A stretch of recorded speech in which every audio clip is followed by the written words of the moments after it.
Hello, everyone. How are you? Good to see you. Kristin Smith here. It is Wednesday, halfway through the work week. We can do it. March 7th already. And in terms of unofficial holidays, it is National Cereal Day. So celebrate and have your favorite cereal. I think my favorite, goodness gracious me, I'm like a Honey Nut Cheerios girl, and that's about it. What do you like? We're on the set of Top 30, reporting on stories that will entertain you, inform you, and make you think. And I love to take time out of my day around this time every weekday to chat with you guys. So let's jump in and give you a little preview of what we're talking about on Top 30 today. It's a jam-packed episode. We have a really great show that we're preparing for you guys. So here are a few things we're talking about. New data out of Stanford suggests in the last 8 years, 1,600 people have died as a result of animal attacks. Now, that's shocking on its own, but the real headline is actually about which animals are most responsible for that stat. The biggest culprits are not actually what you would think, sharks, snakes, spiders, stuff like that. We're going to tell you on the show who is responsible, and again, it's going to shock you. We also have another Top 30 solution for you today from our friends at luluway.com. Hi, Trey, Arkansas in the spot. Good to see you. Okay, so we have an awesome deal for you on luluway.com. We're at the tail end of one of the worst flu seasons in years. You know that. Studies say that dry air can increase your chances of getting the flu. So today on the show, we thought we would offer you a huge discount, 81% off a portable water bottle humidifier. It's pretty awesome. It's cordless. It's super quiet.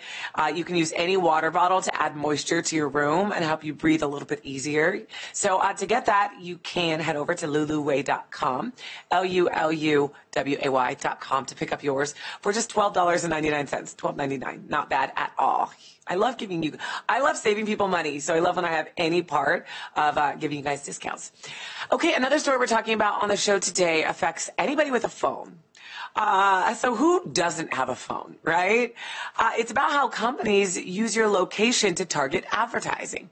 And you probably know what I mean. Basically, you walk past a coffee shop, for example, and then do you ever notice that you're all of a sudden seeing ads on your phone for coffee or for that coffee shop in particular that you just passed? Well, last year, more than $16 billion was spent on location-based advertising to smartphone users, and that's because it's easier than ever to collect this data through traffic and map apps, which everybody has, weather apps, and countless others that have access to your location. So we're going to talk more about that today. I personally think it's a fascinating topic because anytime my phone knows more about my day than I do, I'm impressed. You may want to check your phone's privacy settings in the meantime, just saying. In today's Top 30 talk, Richard and I discuss the debate over releasing surveillance footage from the recent Parkland shooting. There are both some pretty heavy arguments on both sides why they shouldn't release the footage, why they should release the footage. So please tune in to see the latest updates. In the meantime, an airline is being sued for allegedly causing a passenger mental anguish. There were like 124 people on the plane. Got a little shaky. One guy is suing. You make the call. This isn't Kristin's courtroom, but it's an interesting story. We're also talking about the power of holding hands. Apparently, when you hold your significant other's hand, it's a really powerful thing. We're going to tell you just how powerful. You know the drill. I want to hear from you. Leave your thoughts on any story you hear me mention, stories you've seen on the show, or just to talk. Let me know. Trey Webb is answering our question that we posed. It's National Cereal Day. What cereal will you be eating to celebrate? And Trey says Honey Bunches of Oats. All right. We always say that this is a judgment-free zone, right? Here on Top 30 Live. So here's a question for you. Do you ever shop under the influence? Have you ever gone out for a night of drinking or stayed in only to wake up the next morning with a bunch of strange purchases you don't really remember making? Again, nobody's judging. Here's why I ask. In today's Fox Business Minute, Nicole Petalides tells us how drunk shopping is on the rise. True story. Last year, Americans spent more than $30 billion while drunk. That works out to roughly $448 in drunk purchases per American, almost double the amount spent the year before. I was actually really shocked by these figures when I first saw them. Geez Louise. Okay, let's take a second to break down these numbers in the Finder.com survey. Who do you think spends more while drunk, men or women? Well, you might be surprised to learn that the average man spent $564 last year, exactly double women's total of 282. And while wine sales are surging in millennial circles, that generation spends only $206 while drunk. Gen Xers, those born in the 60s and 70s, spent a whopping $739. So you've had a few drinks, you're looking to do some impulsive shopping. What are people buying? According to the survey, 61% of people bought food, of course. I mean, that's a given. Others bought clothing and went gambling.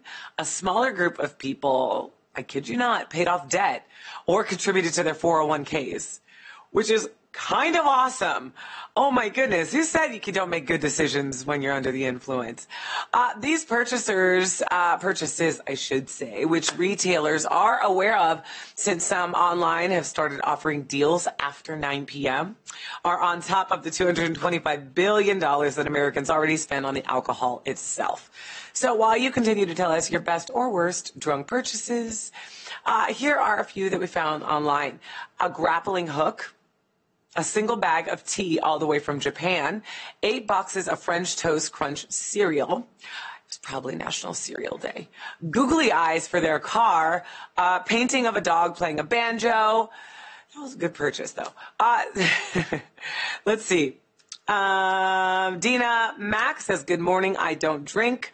Good stuff, Dina. Charlene says hello. Monica's talking about Cinnamon Toast Crunch. She's celebrating National Cereal Day.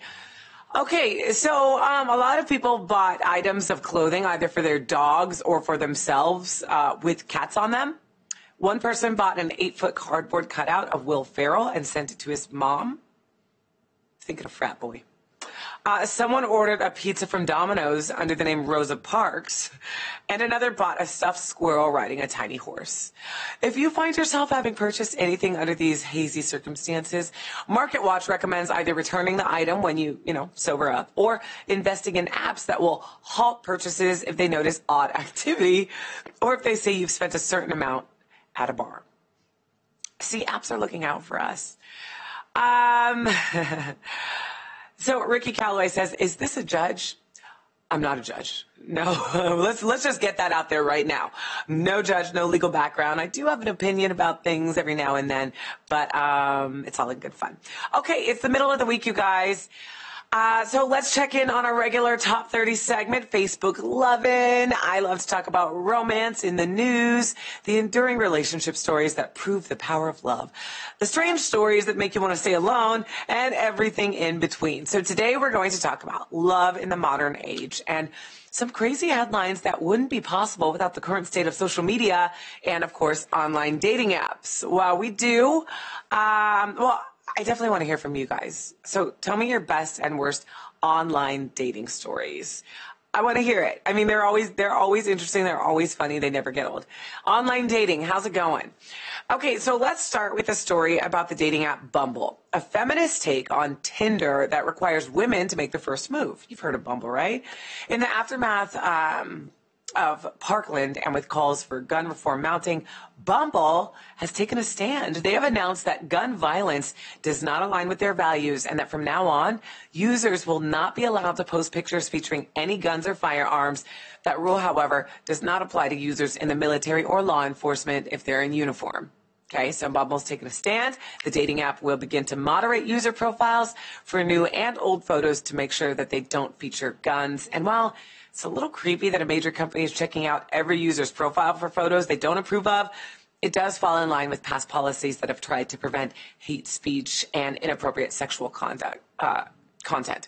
Bumble also donated $100,000 this month to this month's March for Our Lives, just so you know. The company claims these changes are to ensure user safety. In a blog post, they said online behavior can both mirror and predict how people treat each other in the real world. Bumble has a responsibility to our users and a larger goal to encourage accountability offline. And speaking online, speaking of violence and dating apps, we won't get into it today, but another story breaking this week. A woman in Washington is being held on $350,000 bail after repeatedly stabbing her boyfriend with a samurai sword after she found Tinder on his phone. Women had other suspicions, though, having discovered red hairs around the house, even though her hair is green. Just to get it out of the way, her boyfriend did survive the attack, so don't worry. But that is just a crazy, crazy story involving a dating app. There are a lot more sordid details from this story, though, that we could talk about for another few more minutes. It's pretty upsetting. So let's instead talk about a more positive Tinder-related love-in story, one about emoji. Do you use emoji when talking to your significant other? I mean, I do all the time. Lately, I am into the high 10. Are you able to say everything you need with those little images? Or are there always terms and words you can't find? Well, last week, Tinder launched their Represent Love campaign to try to fix that. Hold on one second. I have something in my throat. Sorry. That's what happens when you're live. Okay, Charlene says she doesn't date online. It ain't worth it. And Ricky Calloway says no comment. Maureen says I was thinking about dating online. Okay. Maureen, let me know how it goes. Okay, so about the emoji. They're calling on Emoji Maker Unicode Consortium to create emoji representing 21 interracial couples. It's all part of an effort to make everyone feel like they're included and represented. At Tinder, there's a quote they released, and basically they said, at Tinder, we believe that no one should ever feel unrepresented or unseen. Love is universal, and it's time for interracial couples to be represented in our universal language. While they admit there are many more than 21 types of interracial couples, Tinder says creating emoji representing all couples would be a costly and daunting task for emoji makers. So at this point, they have recommended 21 combinations focusing on 3 skin tones and same-sex couples. Their campaign, which currently has secured 25,000 signatures on change.org, is being led in part by Jennifer Lee, who has previously had success in creating new emoji. In 2015, she secured the dumpling and woman wearing a hijab. So Maureen says, no, I'm good now. No online dating. All right. Trey's talking about online dating. I was catfished by my mother on a dating app while minding my own business. Then she stalked me on social media after that. Hey, Trey, she's probably just trying to keep you safe, right? She's trying to just protect you from those trifling girls out there. Those emoji, by the way, join an ever-growing list that users can use. Later this year, we'll see the inclusion of 157 new emoji, including a peacock, a lobster, skateboard, cupcake, and redhead. As Tinder says, there's an emoji for just about everything, but there's no emoji for interracial couples. For what it's worth, a 2015 study also suggested that single people who use emoji have a more active sex life. So I'm just throwing that out there. Who knows what these kind of changes to the emoji keyboard might do to, boost the numbers in that category. Okay, so let's wrap things up with one more story. A few weeks ago, I told you about the couple who held their wedding ceremony at a Whole Foods market.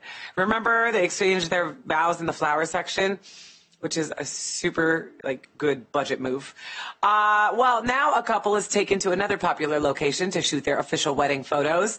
A Target in Florida. Michael Del Valle and Isabel Sablon met as teenagers while working at Hollister.